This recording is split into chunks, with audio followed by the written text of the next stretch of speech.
Hey everyone, it's Forrest, and welcome to our ninth and final episode of this first season of 1000 Seconds. I want to take just a minute and say thank you to all of you who have tuned in and watched and shared and liked and commented on earlier episodes. I also want to thank all 8 of our guests from season 1.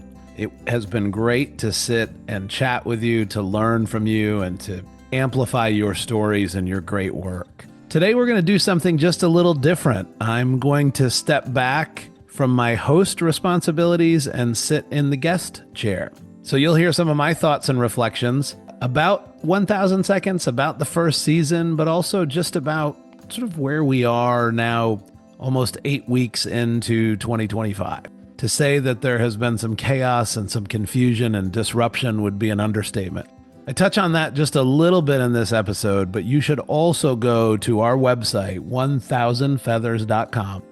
At the top of the page, click the Resource Hub. There's some writings there. I've done an open letter. There's some other podcast episodes. I had the opportunity to join my colleague and friend, Dr. Patrick Jenks, recently on his podcast, but some conversations, some thinking, just about the state of things, especially in the nonprofit and social service sector, that I think you'll enjoy reading and listening to. So go to 1000feathers.com, check those things out. But for now, let's jump into episode 9 with my guest and interviewer today, Cayci Banks. Cayci Banks, welcome to 1000 Seconds. I am so glad you're here. I mean, we spend countless hours on Zoom together, but most often with our clients, partners, that sort of thing. Today's a little different. We get to have a conversation, just the two of us, and it's especially different for people who have been tuning into 1000 Seconds for other episodes or for this season, because for some reason I have agreed to step back today and be interviewed instead of being the interviewer. So Cayci, I'm going to turn this over to you. It's your show. Let's see what happens here. Yeah, let's flip the script, Forrest, on you this time. You've had such a great season with all of your guests, so let's see how you do in the hot seat. I'm going to start with a question that you've been asking all of your guests this season.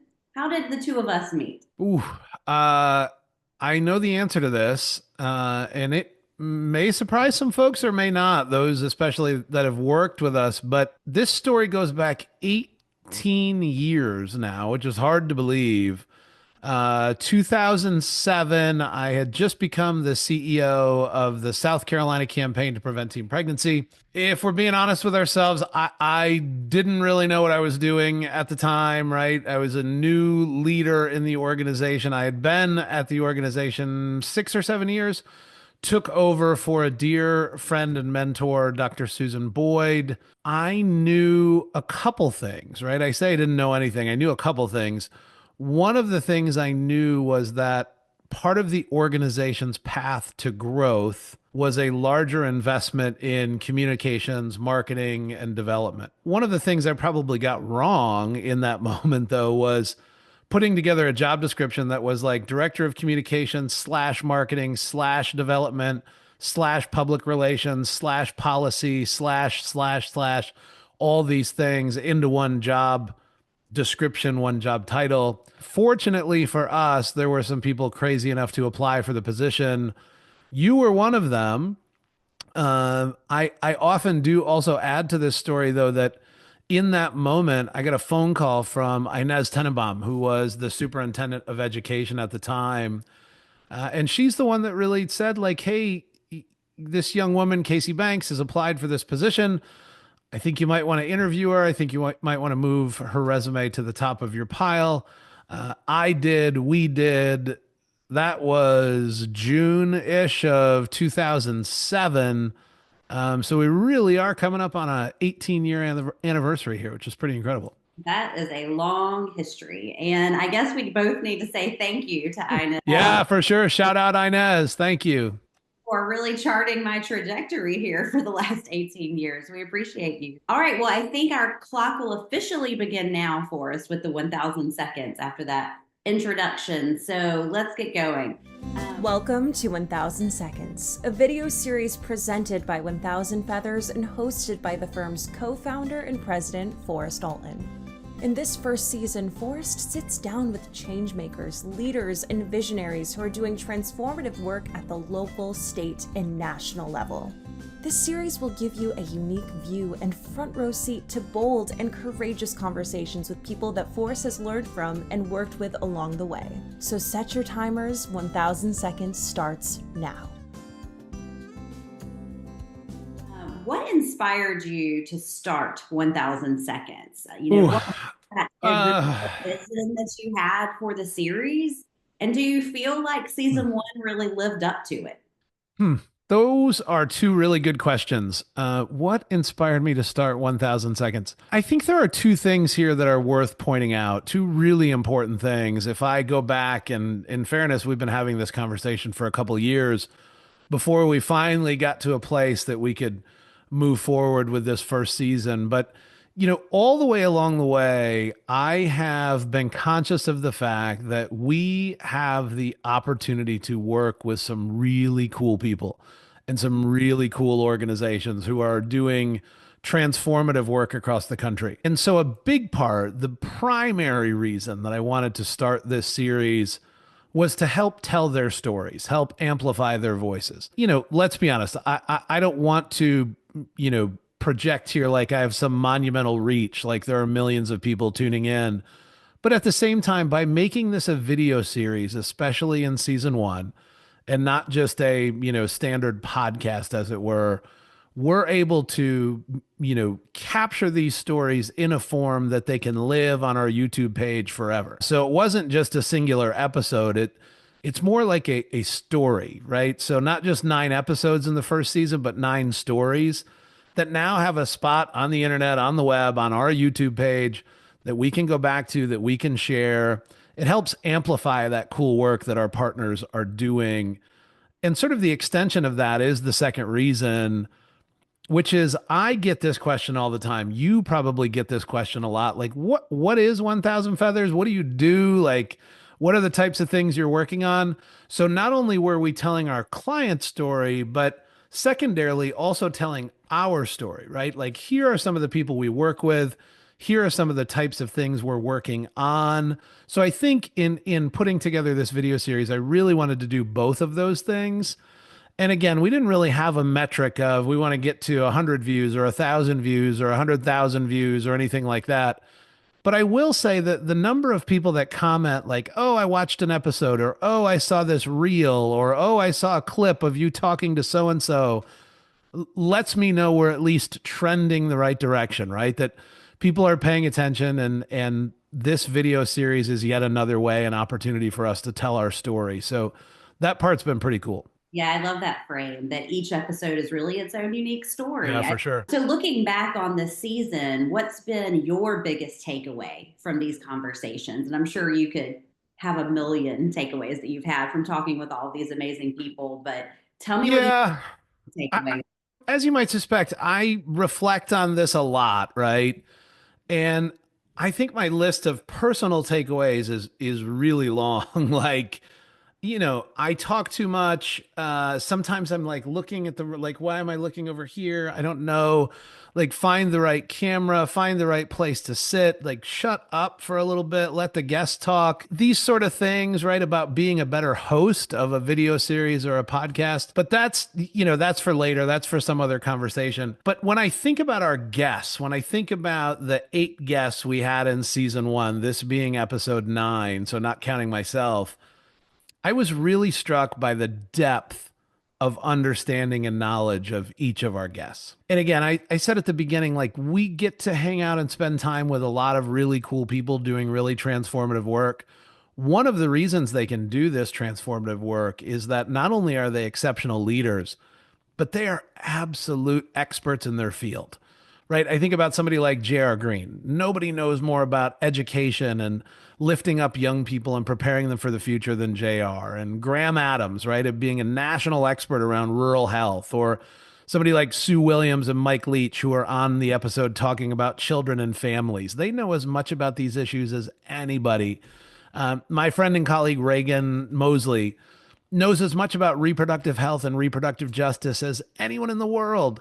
And we got to sit and talk to these people and again, amplify their stories, but also talk about our connection to them. And just having a few minutes with them in a one on one setting, number one, reminded me of the depth of their knowledge, the depth of their understanding. The second thing, though, that I would point out is that all of these people, as I said, are exceptional leaders and just how prepared and how ready they were. And I don't mean for the interview. I mean, like to take on the world, right? I remember in our very first episode, I got to sit down with Heather Brandt, the co founder of 1000 Feathers. And I remember that she shared a quote: luck is what happens when preparation meets opportunity. And I don't think in that moment she was trying to like predict the rest of the season or the rest of the conversations. But that quote sort of came up in different iterations over and over and over. Nearly every one of the guests we talked to, as we encourage them, as I encourage them in conversation to reflect on their personal and professional journey, had these opportunities where either they got really lucky or they were in the right place at the right time, right? But nobody really described it as luck. Or even if they described it as luck, what it really was the intersection of preparation and opportunity. And I think that was really interesting and really important. And the collection of those stories is just a reminder, sort of how we all show up at work, how we all show up in our personal lives, how we all just show up in the world, right?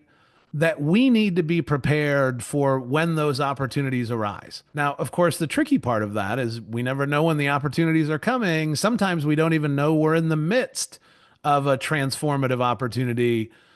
So it's just that readiness component for me that, when somebody knocks on the door, as it were, you're prepared to answer. And for all of our guests, that theme kept coming up over and over and over. Their exceptional and unbelievable level of knowledge, and also their ability to be ready in the moment. And I think those two things, despite talking about a bunch of different issues with a bunch of different people, those two things are really key takeaways for me. Yeah, those are both great, and this is going to be one of several pitches I do. I think for this season, if you haven't seen all of these guests, haven't listened to these, Yeah. now because they are an impressive group, and because they are so impressive for us, what kind of impact do you hope that these conversations have on our audience at 1,000 Feathers? First of all, I hope that there's some lasting impact, right? So, again, the way we set up this first season in particular to be a video series means that nobody's missed anything, right? You can still go back and check out episode 1 or episode 6 or episode 3. And the other part about that is, even though we called it a season and they're all sort of neatly packaged together, every episode does stand alone as its own unique story, its own unique conversation. So people can bounce around and can pick and choose the episodes that really speak to them, the topics that speak to them, the areas of interest they have. If you're interested in children and families, go dial into Sue and Mike's episode. If you want to know more about being an entrepreneur in this social service space, go listen to my conversation with John Carroll. If you care about education, go pull up JR's episode, right? Each of them stand alone. And because of that, I think we will have some really personalized impact, some real, personalized connections. It may not be that somebody sits down and has watched all 9 episodes in the season. And, I'm okay with that. I do hope you'll click around and grab the things that are most interesting to you. But these conversations have been so powerful and so important. And, as I mentioned before, it's just a privilege to be able to amplify the voices of people that I get to interact with all the time and that are doing great work. And I hope that you'll tune in and listen and gain something from their experiences as well. Yeah, I think that word powerful is one that sits with me after Yeah. hearing the episodes from the season. So Yeah. impressive first season. So can you give us a sneak peek into what's next for 1,000 Seconds? In season 2, do you have any dream guests? What are the plans? Well, as you know, partly because this was your challenge to me, right? Was like, hey, if we're going to do this thing, if we're going to put together a series, and is it a podcast? Is it a video series? I'm not really sure that I understand the difference, right? It's one or the other. Maybe it's both. But we committed, along with our producer at the beginning, that we were going to do 2 full seasons. In other words, we were going to give this a fair shake. We weren't just going to do an episode or two and wonder why nobody was listening, right? That there has to be some staying power, there has to be some commitment. In doing that, I will say, as an answer to your question, season 2 is going to be the same technically, but very different from season 1 in terms of the guests that we have. Season 1, I really focused on people that are our current partners in work, right? That are doing community level work, that are doing community organization, system transformation, that are partners and or clients of 1000 Feathers. That was the focus of season 1. Season 2, I'm going to go back into the Rolodex and pick out a group of people who are phenomenal, exceptional leaders who are able to talk about vision and strategy and have achieved just unbelievable levels of success in their career that don't by definition work in the nonprofit and social service sectors. Some of them might be board members, they might be connected in some way, but we're going to talk to political advisors. We're going to talk to television stars. We're going to talk to people that live in Hollywood. We're going to talk to maybe some basketball coaches. We're going to talk to folks that, like I said, have achieved monumental success at levels beyond comprehension. And I want to talk to them about their vision, their ability to be leaders, and also then push them to think about the application to the sectors that we work with the most. Expect some really cool conversations, expect some unbelievable guests, and expect us to tie their experiences of achieving success back to how do we use some of those lessons to transform organizations, communities, and systems. You can probably tell I'm really, really excited about season 2. Really pleased with how season 1 turned out, and really excited to stack season 2 on top of that. Well, you have piqued my interest with your Good. little teasers there. I felt a few teasers, and I'm really excited too for season 2.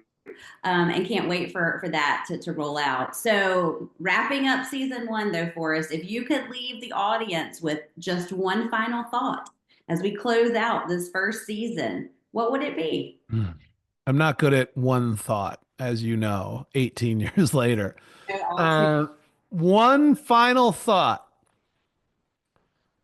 You know, it's hard to think about one final thought for season 1 without also accounting for sort of the moment in time that we're living in, right? We just published an open letter to our clients and partners a week or so ago that was talking about the sort of chaos and confusion that's surrounding the nonprofit and social sectors right now.